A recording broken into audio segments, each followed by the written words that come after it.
Life আপনার, বাউন্ডারিও আপনাকেই set করতে হবে।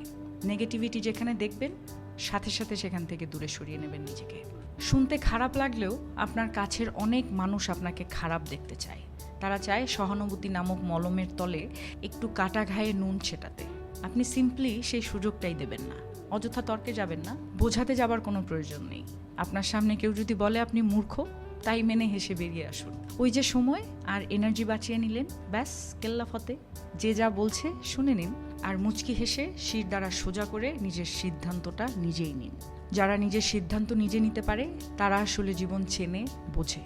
আপনাকে নিয়ে যখন বাকিরা সমালোচনা করতে ব্যস্ত থাকবে, আপনি ঠিক সেই সময়ে গাছ লাগান, ঘুরে আসুন, রং তুলি নিয়ে মনের মতো ক্যানভাস সাজান, বাড়ি গোছান, গল্প পড়ুন, পারলে আরও দুটো সাহিত্য পড়ে নিন, নিজের পুরনো ফটো দেখুন, ব্যাডমিন্টন খেলুন, ছবি তুলুন, চা খেতে বেরিয়ে পড়ুন, নামাজ পড়ুন।